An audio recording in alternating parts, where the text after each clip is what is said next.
Unfortunately, these findings do not surprise me. It confirms what we as humanitarian actors in the field experience day by day. In fact, one of the biggest problems is in the center that the state authorities are not present, or as you say, partially present. Not only the administration, but also the social services and those responsible for security. The people we serve, we talk with, who are in need of assistance, consistently complain to us that they deplore the absence of state authorities, the lack of access or the partial functioning of basic social services, and most importantly, they lack protection. Because as you know, the situation in the center has become an area of conflict, sometimes even extreme conflict, but also inter-communal tensions, and the army or the security forces are not capable to protect the population. So for lack of this protection, there's lack of this security, the people look elsewhere. They create their own self-defense militia, or they are lured away by extremist groups.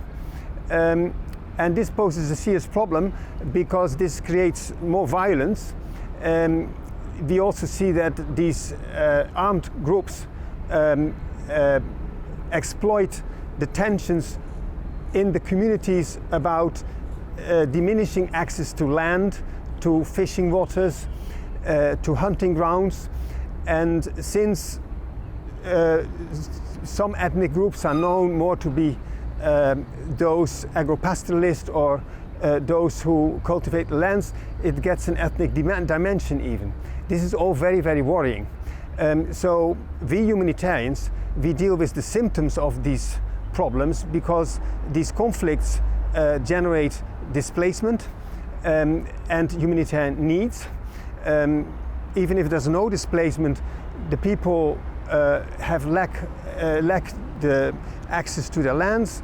There's a big problem in this destruction of lands, theft of cattle, so their access to natural resources diminishes also as a result of climate change. So all this together creates increasing humanitarian needs, and we humanitarians trying to meet these needs lack sufficient resources, and we have to do we need to advocate with the state and with development actors that they address the root causes of the humanitarian problems, which are indeed lack of governance, lack of security, and lack of access to basic services.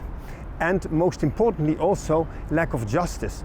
The impunity and the corruption are also factors which create this humanitarian crisis.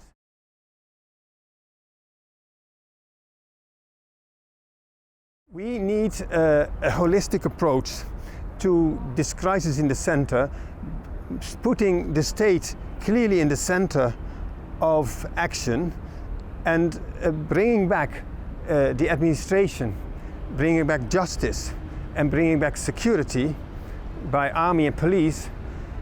And only then can we try to stabilize the situation, and then humanitarian actors of course continue to address the immediate needs. But if you want to work towards reduction of the vulnerabilities and even effectively address the urgent needs, you need these actors together. You need the authorities, the administration, good governance, you need justice, you need local development, you need to give a perspective to the population, which is mostly youth. 50% or more is under 15 years in Mali. They need a perspective to generate their own income, to have employment, to have a future, because without that they are vulnerable to be lured away by extremist groups or getting into other negative coping mechanisms.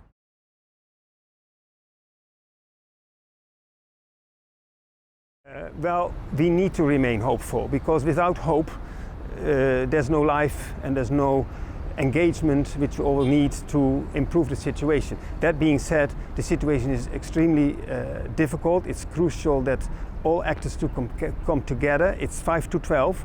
And that means that from a humanitarian perspective, we who address the symptoms, other actors need to really address the causes of the crisis. And that means that we have to put the state in the center of the action to support the Malian state, its administration, its security forces, its development agencies, and its justice to take immediate action to bring back a minimal level of governance, administration, a minimum level of justice to fight against rampant impunity and corruption, to give the mostly youth and a perspective that they have some income, some work, and also that the social services, the schools, the medical centers, that they continue functioning, or where they have been closed, that they reopen with some minimum level of quality assistance. We need to work in tandem together. We need this holistic approach.